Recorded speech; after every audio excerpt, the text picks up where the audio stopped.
Hello friends, welcome back to our channel. कैसे हो आप सब?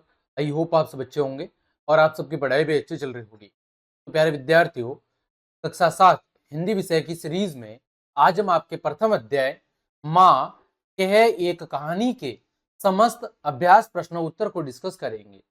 प्यारे विद्यार्थियों, आपकी नई बुक के अनुसार हमने अध्याय 1 की संपूर्ण व्याख्या को पिछली क्लास में बहुत अच्छे से पढ़ लिया है।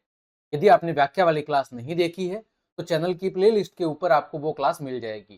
साथ ही साथ हमारी गणित, विज्ञान और सामाजिक विज्ञान की क्लासेस भी चल रही हैं। वो सारी की सारी क्लासेस आपको हमारे दोनों चैनल गोविंद लेक्चर्स और गोविंद मैथ लेक्चर्स पर आप सभी को अवेलेबल हो जाएगी। तो चलिए बिना किसी देरी के क्लास को अब हम स्टार्ट करते हैं। देखें, सबसे जो पहला प्रश्न है वो है मेरी समझ पर आधारित प्रश्न है। दिया गया है, नीचे दिए गए प्रश्नों का सबसे सही उत्तर कौन सा है। उसके सामने आपको तारा यानी स्टार बनाना है। कुछ प्रश्नों के एक से अधिक उत्तर भी यहां पर हो सकते हैं। देखो यहां पर पहला प्रश्न, मां अपने बेटे को करुणा और न्याय की कहानी क्यों सुनाती है। मां यानी यशोधरा अपने बेटे राहुल को करुणा और न्याय, करुणा का मतलब है एक प्रकार की दया, उदारता का भाव, और न्याय की कहानी क्यों सुनाती है, इसके पीछे कारण क्या है। राजाओं की कहानियों से उसका मनोरंजन करने के लिए। दूसरा विकल्प है उसमें सही और गलत की समझ को विकसित करने के लिए। तीसरा विकल्प है उसे परिवार की विरासत और पूर्वजों के बारे में बताने के लिए।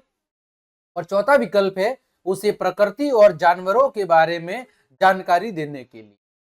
तो यहां पर सही उत्तर क्या होगा? यहां पर सही उत्तर होगा कि अपने बेटे राहुल के अंदर सही और गलत की समझ को विकसित करने के लिए मां यशोधरा अपने बेटे राहुल को ये करुणा और न्याय की कहानी सुनाती है।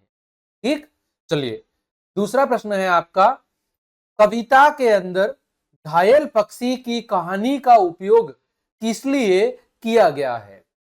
कविता के अंदर एक घायल पक्षी की कहानी का उपयोग किस लिए किया गया है। पहला कथन है निर्दोष पक्षी के प्रति आखेटक, आखेटक का मतलब होता है शिकारी, शिकारी की क्रूरता को दिखाने के लिए। दूसरा कथन है पिता की वीरता और साहस पर ध्यान दिलाने के लिए। तीसरा विकल्प है करुणा और हिंसा के बीच के संघर्ष को दिखाने के लिए।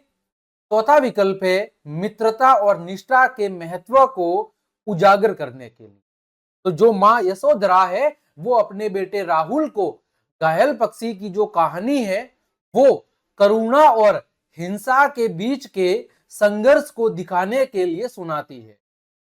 इसके लिए सुनाती है करुणा यानी उदार दया, प्रेम भाव, और हिंसा के बीच के संघर्ष को दिखाने के लिए। जहां पर कहानी के अंदर राहुल के पिता सिद्धार्थ और शिकारी के बीच जो संघर्ष बताया गया है, उस संघर्ष को दिखाने के लिए मां है वो अपने बेटे को घायल पक्षी की कहानी सुनाती है। तीसरा प्रश्न देखें, कविता के अंत तक पहुंचते पहुंचते बच्चे को क्या समझ में आने लगता है। कविता के अंत तक पहुंचते पहुंचते बच्चे को क्या समझ आने लगता है। पहला कथन है कि न्याय सदैव करुणा के साथ होना चाहिए। दूसरा कथन है निर्णय लेते समय सदैव निडर रहना चाहिए। तीसरा कथन आखेटकों यानी शिकारियों का सदैव विरोध करना चाहिए।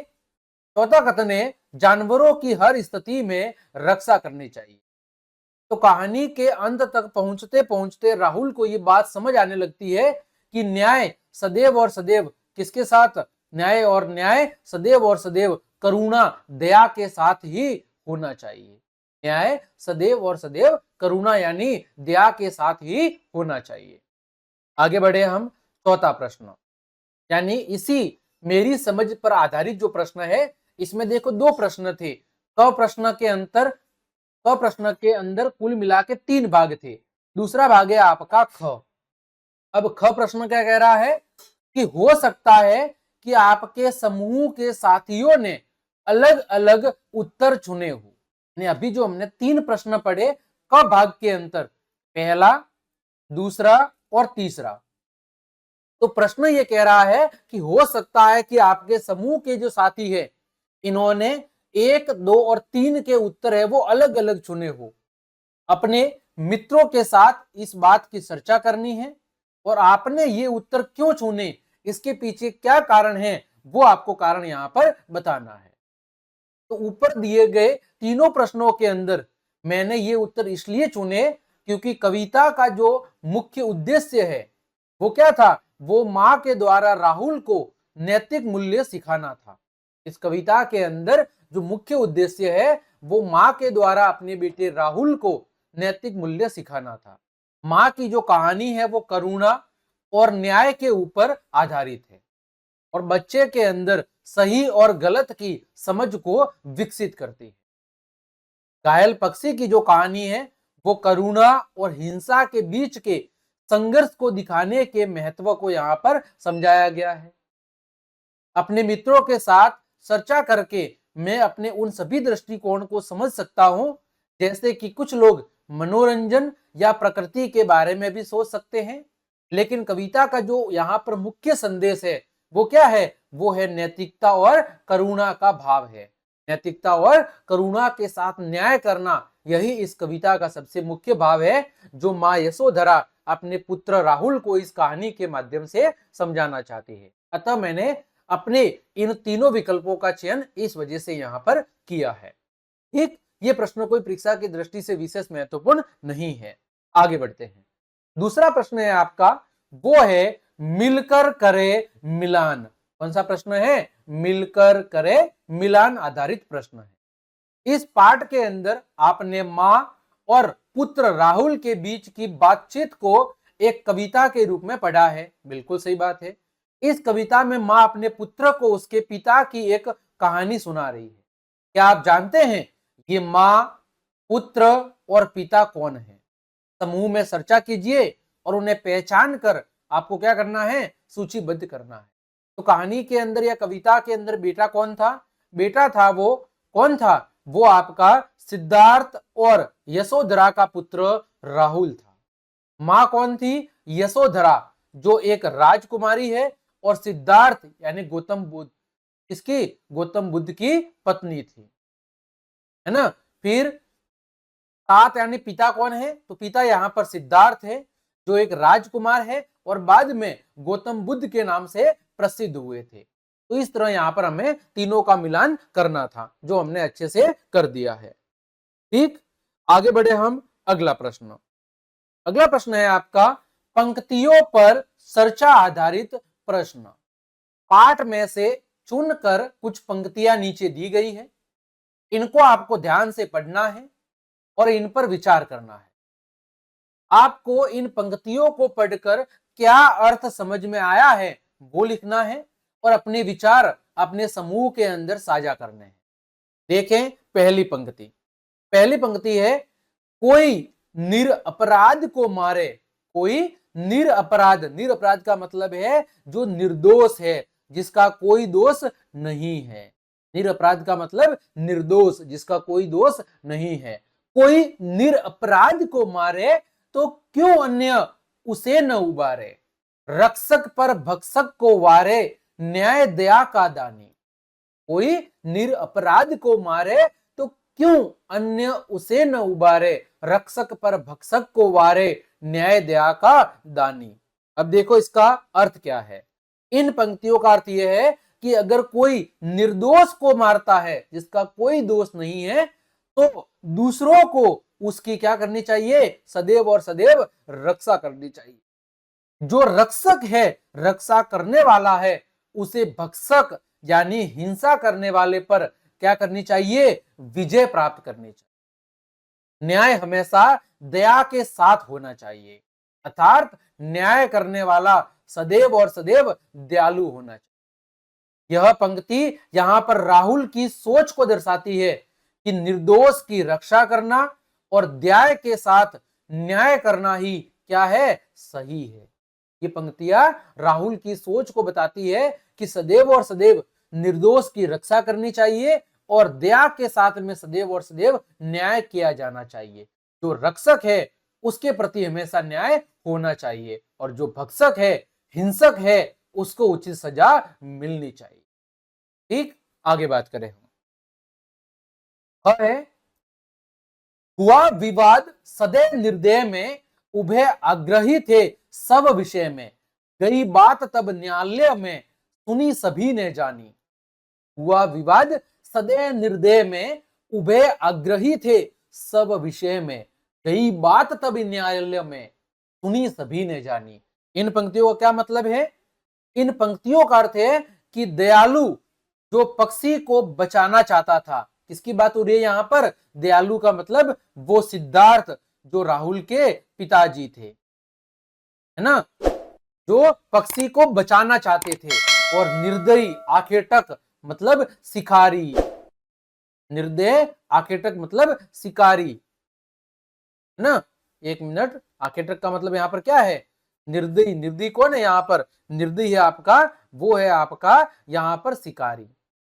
जब राहुल के पिताजी जो पक्षी को बचाना चाहते थे, और निर्दयी वो शिकारी जो पक्षी को जिसने मारा था, जिसने पक्षी का शिकार किया था, जब दोनों के बीच में विवाद हो गया और दोनों, राहुल के पिताजी सिद्धार्थ और वो शिकारी दोनों अपनी अपनी बात पर अड़े थे, तब मामला कहां पहुंच गया? न्यायालय के अंदर गया, जहां पर सभी ने पहले दोनों की कहानी सुनी और कहानी को समझा।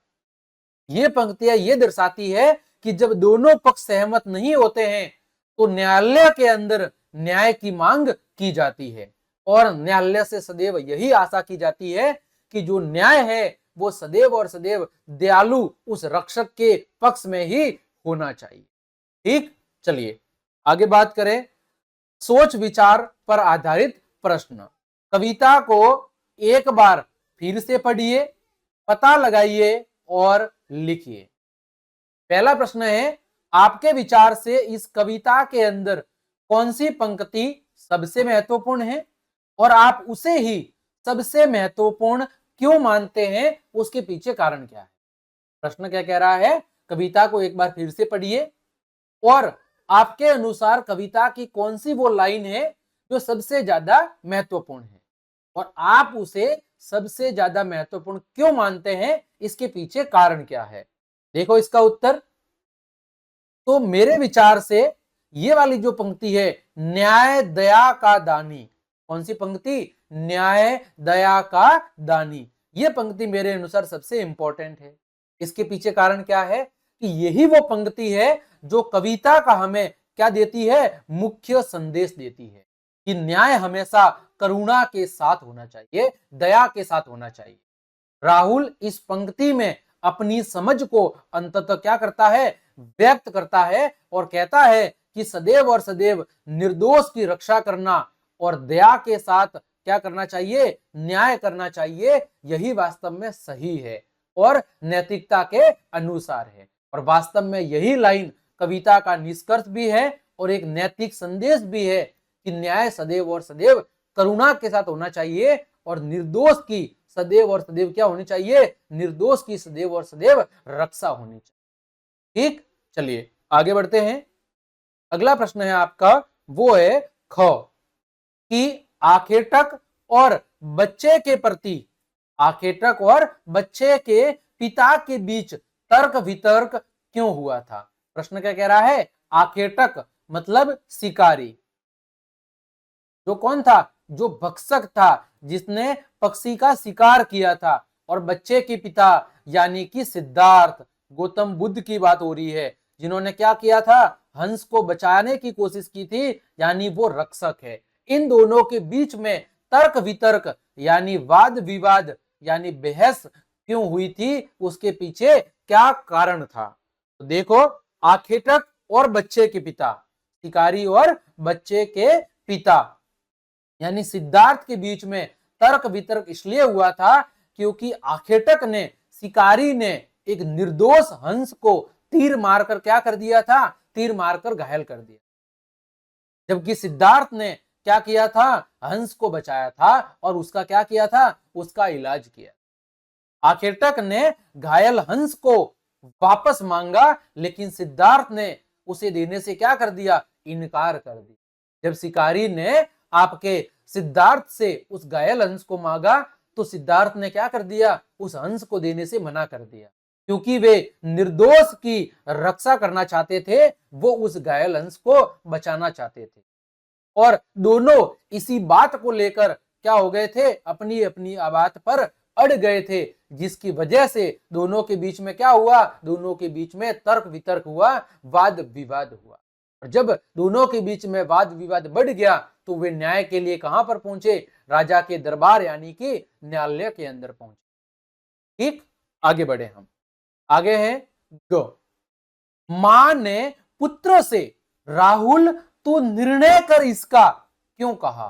मां ने पुत्र से राहुल तू निर्णय कर इसका ये क्यों कहा। तो मां ने अपने पुत्र राहुल के विवेक, बुद्धि और संस्कारों की क्या लेना चाहती थी, मां अपने पुत्र के विवेक, बुद्धि और संस्कारों की परीक्षा लेना चाहती थी। इसीलिए मां ने अंत में, कविता के अंत में ये बात किससे कही, राहुल से कही कि राहुल तू अब इस बात का क्या कर, निर्णय कर कि किसे दंड दिया जाना चाहिए और न्याय किसके साथ जाना चाहिए। ठीक, चलिए अगला है घ।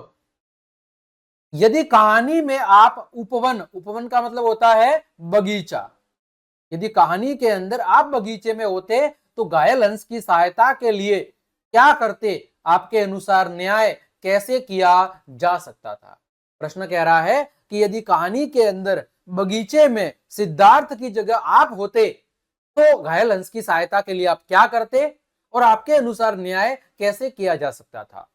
तो देखिए इसका उत्तर, यदि मैं उपवन यानी बगीचे में होता तो मैं तुरंत उस घायल हंस को पशु चिकित्सालय ले जाता और उसे बचाने का हर संभव क्या करता, प्रयास करता, और किसी भी कीमत पर मैं शिकारी को वापस उसे नहीं देता। चाहे कुछ भी हो जाता, मैं उस घायल पक्षी को बचाने की भरपूर कोशिश करता और किसी भी स्थिति में उसे शिकारी को वापस नहीं करता। आगे बढ़े हम ड। कविता के अंदर मां और बेटे के बीच में बातचीत से उनके बारे में क्या क्या पता चलता है वो आपको बताना है। कविता में मां और बेटे के बीच में जो बातचीत हो रही है, इस बातचीत से मां और बेटे के बारे में क्या क्या पता चलता है वो आपको यहां पर बताना है। तो देखो, यशोधरा एक आदर्श मां है और अपने बच्चे को दयालु, संस्कारवान और न्यायप्रिय बनाना चाहती है। मां अपने बेटे राहुल में दया, धर्म, प्रेम के बीज बोकर उसके पिता के गुणों को अपने बेटे के अंदर विकसित करना चाहती है। वह अपने बेटे को भी अपने पति सिद्धार्थ यानी गौतम बुद्ध के मार्ग पर चलाना चाहती है। इसीलिए वे उसे प्रेरक कहानी सुनाती है। राहुल योग्य सुपुत्र है। वह मां की शिक्षा को पूरे विवेक और कौशल के साथ क्या करता है, सीखता है और अपने जीवन के अंदर उन्हें लागू करने की कोशिश करता है। ठीक, आगे बढ़े हम। अगला प्रश्न है अनुमान और कल्पना से।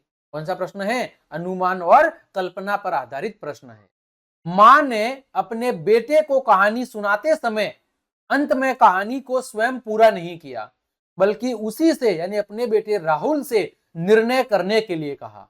यदि आप किसी को यह कहानी सुना रहे होते तो कहानी को आगे कैसे बढ़ाते, लिखिए। प्रश्न क्या कह रहा है कि ये जो कहानी हमने पढ़ी तो अंत में मां ने कहानी को पूरा नहीं किया, बल्कि राहुल से इस कहानी का निर्णय करने को कहा। यदि आप, प्रश्न कह रहा है कि यदि आप किसी को ये कहानी सुना रहे होते तो कहानी का अंत कैसे करते या कहानी को कैसे आगे बढ़ाते। तो अगर मैं ये कहानी सुना रहा होता तो मैं इस कहानी को कुछ इस तरह आगे बढ़ाता। न्यायालय के अंदर सभी ने दोनों पक्षों की बात सुनी। दयालु व्यक्ति सिद्धार्थ ने कहा कि निर्दोष हंस को मारना बिल्कुल गलत है और उसकी रक्षा करना मेरा परम कर्तव्य है।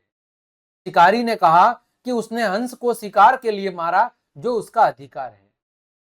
न्यायाधीश ने दया और नैतिकता को प्राथमिकता दी और फैसला सुनाया कि हंस को आजाद किया जाए। शिकारी को यह समझाया गया कि हिंसा को छोड़कर करुणा का मार्ग अपनाया जाए। हंस है वो अंत में ठीक होकर आकाश में उड़ गया और सभी ने इस फैसले की क्या की, प्रशंसा की। मैं कुछ इस अंदाज के अंदर कहानी का अंत करता। आप अपने अनुसार अपनी जो राय है वो लिख सकते हैं, क्योंकि ये अनुमान और कल्पना आधारित प्रश्न है। सभी लोगों की सोच, अनुमान, कल्पना अलग अलग हो सकती है, तो अब अपनी अनुसार भी यहाँ पर उत्तर लिख सकते हैं। आगे बात करें ख प्रश्न। मान लीजिए कहानी के अंदर हंस और तीर चलाने के वाले के बीच में बातचीत हो रही है। मान लीजिए कहानी में हंस और शिकारी के बीच में बातचीत हो रही है। कल्पना से बताइए जब उसने हंस को तीर से घायल किया तो उसमें और हंस के बीच में क्या क्या बातचीत हुई होगी, उन्होंने एक दूसरे को क्या क्या तर्क दिए होंगे। प्रश्न कह रहा है कि सोचिए कि कहानी के अंदर हंस और शिकारी के बीच में बातचीत हो रही है, और आप अपने अनुमान, अपनी कल्पना से बताइए कि जब उसने हंस को तीर से घायल किया तो शिकारी और हंस के बीच में क्या वार्ता हुई होगी, दोनों ने एक दूसरे को क्या तर्क दिए होंगे, वो आपको अपनी कल्पना से लिखने हैं। तो देखो यहां पर मेरे अनुसार आकेटक ने कहा होगा कि आहा क्या निशाना था मेरा, प्यारे हंस अब मैं तुम्हें अपने घर ले जाऊंगा, तुम्हारा मांस अत्यंत ही स्वादिष्ट होगा। हंस ने क्या कहा होगा, हे आकेटक, हे शिकारी, मैंने तुम्हारा क्या बिगाड़ा था, मैं तो यह अपने परिवार के साथ प्रातः बेला का आनंद लेने आया था, मुझे इस हालत में देखकर मेरे परिवार के लोग कितने दुखी होंगे, क्या इसका अंदाजा है तुमको। तो आखेटक शिकारी रौब दिखाते हुए ने तो आखेटक ने शिकारी ने अपना रौब दिखाते हुए कहा होगा, बेकार की बातें मत करो, शिकार करना मेरा काम है, अपने निशाने पर मुझे गर्व है, मैं तो नित्य ही लक्ष्य को साध कर अपने अनेक पक्षियों का क्या करता हूं, शिकार करता हूं और अपने जीवन यापन को करता हूं। तो ये मेरे अनुमान से दोनों के बीच में वार्ता हुई होगी। आगे देखो ग। मान लीजिए मां ने जो कहानी सुनाई है आप भी उसके एक पात्र है, आप कौन सा पात्र बनना चाहेंगे और क्यों। तीर चलाने वाला यानी शिकारी, पक्षी यानी हंस, पक्षी को बचाने वाला यानी सिद्धार्थ, या न्यायाधीश, या कोई अन्य पात्र जो आप कहानी के अंदर जोड़ना चाहते हैं। प्रश्न क्या कह रहा है, मान लीजिए मां ने जो कहानी सुनाई है उस कहानी में आप भी कोई पात्र है, तो आप इनमें से कौन सा पात्र बनना पसंद करेंगे और क्यों, ये आपको बताना है। तो मैं घायल पक्षी को बचाने वाला व्यक्ति बनना चाहूंगा, क्योंकि मेरी दृष्टि में यही सबसे श्रेष्ठ कार्य है। सभी मनुष्य को जीवों के ऊपर दया करनी चाहिए, सभी धर्म हमें यही सिखाते हैं। विद्यार्थी अपनी समझ से भी उत्तर दे सकते हैं कि आप कौन सा पात्र बनना यहाँ पर पसंद करते, क्योंकि सबकी सोच है वो अलग अलग हो सकती है। आगे बढ़े हम। अगला प्रश्न है पंक्ति से पंक्ति, यानी आपको उचित पंक्तियों का आपस में मिलान करना है। देखो यहां पर पहली पंक्ति कहती है मुझसे यह चेटी, कि मेरी दासी है वो मुझसे यह कहती है, मेरी दासी है वो मुझसे यह कहती है। क्या कहती है, इस पंक्ति का मतलब क्या है, इस पंक्ति का मतलब है कि मेरी जो सेविका है वो मुझसे यह कहती है। ये पंक्ति राहुल अपनी मां से कहता है, कहती है मुझसे यह चेटी। चेटी का मतलब क्या होता है, चेटी का मतलब होता है दासी या सेविका। दूसरा कथन है तू है हठी मानधन मेरे, तू है हठी मानधन मेरे, मतलब हे मेरे पुत्र तू बहुत जिद करता है। तो पहले का दूसरे का मिलन किससे हो जाएगा, दूसरे का मिलन हो जाएगा आपके 90वीं पंक्ति से, हे मेरे पुत्र तू मुझसे बहुत जिद करता है। ठीक है डियर। अगला देखो तीसरा, झलमल कर हिम बिंदु झिले थे, मतलब जो हिम कण है, जो ओस की बूंदे हैं वो झिल मिला रही थी। तीसरे का मिलन 5वें से। चौथा, गिरा बिद होकर खर सर से, गिरा बिद होकर, गिरा बिद होकर खीर सिर से। इसका मतलब क्या है, इसका मतलब है कि तेज धार वाले तीर से वो घायल होकर गिर गया। तो चौथे का मिलन किससे करना है, 8वें से। आगे हुआ विवाद सदैव निर्दय में, हुआ विवाद सदैव निर्दय में, इसका मतलब दोनों ही अपनी अपनी बात पर क्या हो गए, अड़ गए। अगला, कह दे निर्भय जय हो जिसका, कह दे निर्भय जय हो जिसका, मतलब तू बिना डरे कह दे जीत किसकी होनी चाहिए, है ना। देखो यहां पर कौन सा था, 5वां वाला, हुआ विवाद सदैव निर्दय में, इसका मिलन किससे करोगे आप? तीसरे वाले से करोगे। इसको आप मिटा दो एक बार। इसका मिलन किससे करोगे आप? इसका जो मिलन करोगे वो तीसरे से करोगे, है ना। ये हमने गलत हो गया हमारे से यहां पर।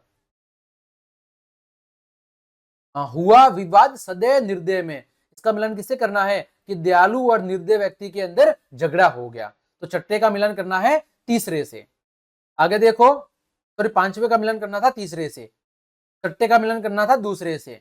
सातवां है तूने गुनी कहानी, क्या कह रहा है? तूने गुनी कहानी,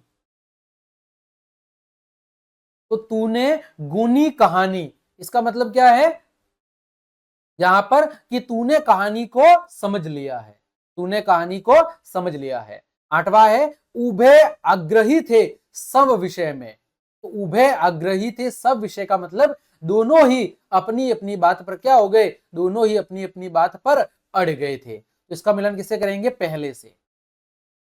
फिर तब उसने जो था खग बख्शी हट करने की ठानी, तब उस तीर चलाने वाले ने हट करने का निश्चय कर लिया। फिर रक्षक पर भक्षक को वारे न्याय दया का दानी, का मिलन करना है कि हे मेरे पुत्र, सॉरी इसका मिलन किससे करना है? इसका मिलन करना है आपका, एक मिनट, इसका मिलन किससे करना है? इसका मिलन करना है आपको चौथे से। तो 10वें का मिलन किससे करेंगे आप? 10वें का मिलन कर देंगे आप आपके चौथे से। ठीक, ये हो गया आपका मिलन। अब देखो यहां पर मैं बता देता हूं कि हमने किसका मिलन किससे किया है। एक का मिलन हमने किया है 9 से, एक का मिलन किससे किया है? 9 से। दूसरे का किससे किया है? दूसरे का मिलन किया है, वो किया है आपके, सॉरी पहले का मिलन किससे किया था हमने? 7वें से किया है। एक मिनट, पूरे बहुत बड़ा है, सब मिक्स हो गया है ना। एक मिनट में आपको बता देता हूं किसका मिलन हमने किससे किया है। पहले का मिलन किया है हमने 7वें से, दूसरे का मिलन किससे किया है हमने? दूसरे का किया है 90 से। तीसरे का किया है 5वें से, तो तीसरे का मिलन किससे किया है? तीसरे का मिलन किया है 5वें से। चौथे का मिलन किससे किया है?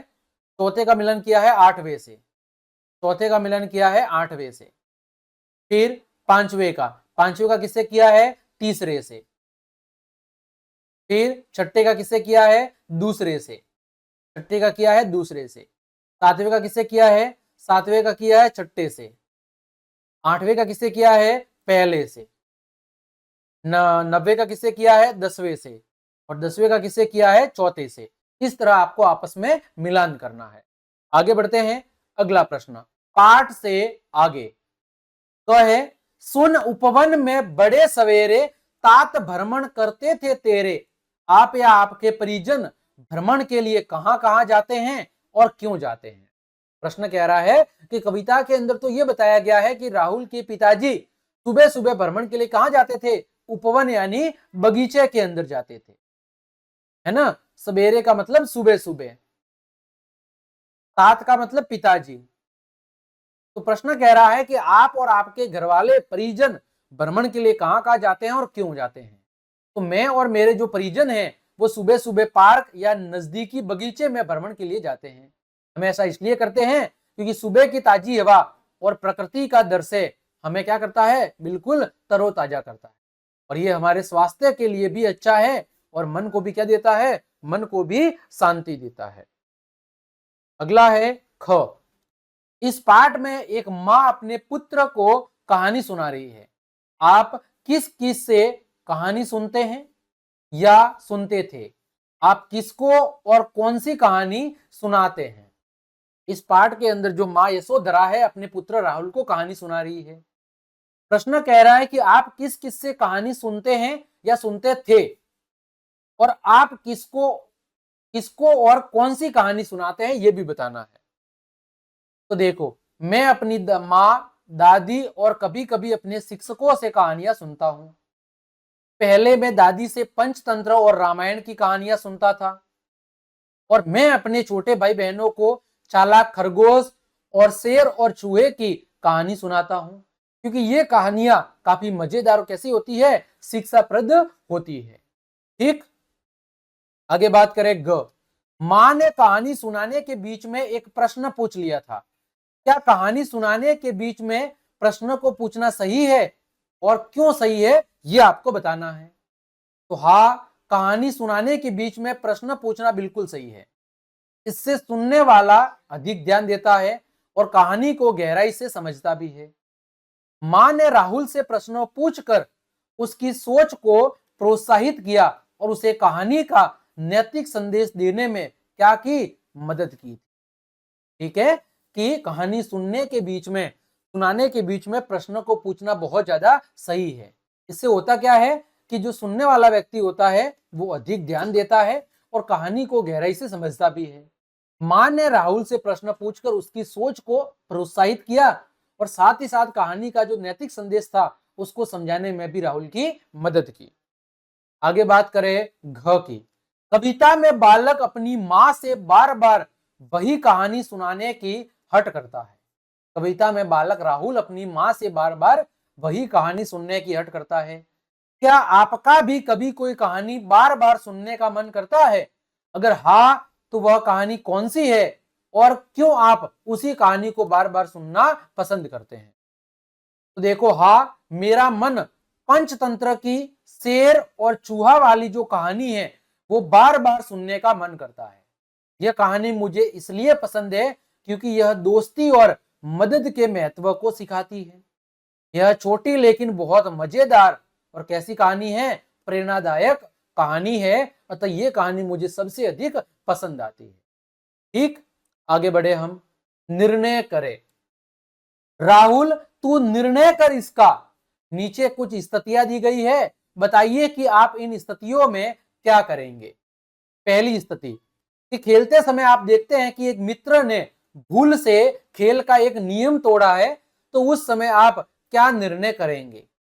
तो देखो, मैं अपने मित्र को प्यार से समझाऊंगा कि उसने खेल का नियम तोड़ा है और उसे सही तरीके से खेलने के लिए कहूंगा। अगर फिर भी वह नहीं मानता तो मैं खेल के नियमों के बारे में सभी को दोबारा से क्या करूंगा, खेल के नियमों को याद दिलाऊंगा कि खेलते समय हमें किन किन नियमों का पालन करना होता है। ठीक, आगे देखो दूसरा। एक सहपाठी यानी साथ पढ़ने वाले को कक्षा में दूसरों द्वारा चिढ़ाया जा रहा है। आपके कक्षा के अंदर किसी एक सहपाठी को बाकी लोगों के द्वारा कक्षा में चिढ़ाया जा रहा है। ऐसी स्थिति में आप क्या करेंगे? तो मैं अपने सहपाठी का साथ दूंगा और चिढ़ाने वालों को रोकूंगा। मैं इस बात को अपने शिक्षक को बताऊंगा ताकि ऐसी घटना मेरे सहपाठी के साथ दोबारा न हो, उसे बिना वजह परेशान न किया जाए। अगला देखो तीसरा। एक समूह परियोजना के बीच एक सहपाठी अपने भाग का काम नहीं कर रहा है। आपको कोई प्रोजेक्ट मिला है और आपका जो साथी है, आपका जो मेंबर है, वो आपके साथ काम नहीं कर रहा है, वो प्रोजेक्ट के अंदर अपना योगदान नहीं दे रहा है। तो मैं पहले तो सहपाठी से बात करूंगा और पूछूंगा कि उसे कोई समस्या तो नहीं है। मैं उसकी मदद करूंगा या समूह के साथ मिलकर कार्य को पूरा करने की योजना बनाऊंगा कि किस तरह हम एक साथ मिलकर इस काम को, इस परियोजना को पूरा कर सकते हैं। अगला, आपके दो मित्रों के बीच में एक छोटी सी बात पर तर्क वितर्क हो रहा है। तो ऐसी स्थिति में मैं क्या करूंगा? मैं दोनों की पहले बात सुनूंगा और उन्हें शांत करने की कोशिश करूंगा।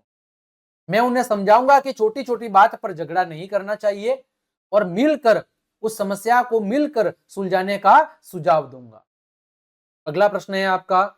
एक सहपाठी को कुछ ऐसा करने के लिए अनुचित रूप से दंडित किया जा रहा है जिसे उसने किया ही नहीं है। आपका कोई मित्र है जिसे बिना मतलब के दंडित किया जा रहा है उस काम के लिए जो उसने किया ही नहीं है।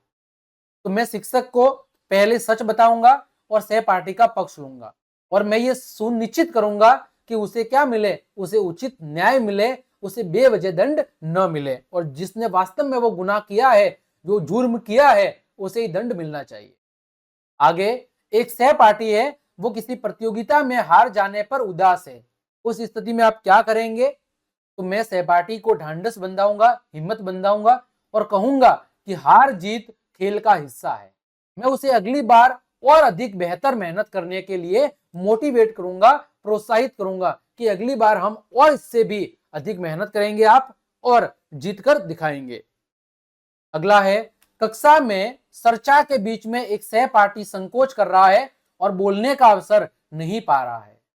तो ऐसी स्थिति में हम क्या करेंगे, मैं अपने सहपाठी को प्रोत्साहित करूंगा कि वह अपनी बात हिम्मत के साथ रखे, मैं उसे बोलने का मौका दूंगा और उसकी राय को साथ ही साथ महत्व भी दूंगा, ताकि उसे क्या हो, उसे अच्छा महसूस हो और वो अपनी बात को अच्छे से रख पाए। आगे, सहपाठी किसी विषय के अंदर संघर्ष कर रहा है, आपका कोई मित्र है, उसे कोई विषय कठिन लग रही है और आपसे वो सहायता मांगता है, तो आप क्या करेंगे, मैं सहपाठी की हर संभव मदद करूंगा और उसे उस विषय को समझाऊंगा। अगर मुझे कुछ समझ में नहीं आएगा तो मैं अपने शिक्षक की भी मदद लूंगा और अपने मित्र की पूरी पूरी हेल्प करूंगा। आगे, शब्द से जुड़े हुए शब्द, नीचे दिए गए रिक्त स्थानों में प्रकृति से जुड़े हुए शब्द कविता में से चुनकर लिखिए। है ना, आपको प्रकृति से जुड़े हुए कुछ शब्द है वो यहाँ पर खाली जगह के अंदर लिखने हैं। देखो, जैसे फूल, झोंके, पानी, उपवन यानी बगीचा, पक्षी, हिमबिंदु और सवेरे, सवेरे का मतलब सुबह, ये सारे शब्द प्रकृति से जुड़े हुए हैं। आगे बात करें आज की पहेली। पहली पहेली क्या है, नानी की बेटी है कौन, मामा की बहना है कौन, भायार है पिता की कौन, भाभी है चाचा की कौन। तो इसका सही उत्तर क्या होगा, इसका सही उत्तर होगा माँ। क्या होगा, इसका सही उत्तर होगा माँ यशोधरा। और यहां पर कविता के अंदर किसकी बात हो रही है, माँ यशोधरा की, जो नानी की बेटी है, मामा की बहन है, पिता की पत्नी है और चाचा की क्या है, चाचा की भाभी है, वो कौन होगी, माँ होगी। दूसरी पहेली, आसमान में उड़ उड़ जाए, तरह तरह के गाने गाए, पर फैलाकर करता सैर, दो है जिसके पर और पैर। तो वो कौन है, यहाँ पर पक्षी। पक्षी यहाँ पर किसकी बात हो रही है, यानी कि हंस की बात हो रही है। ठीक।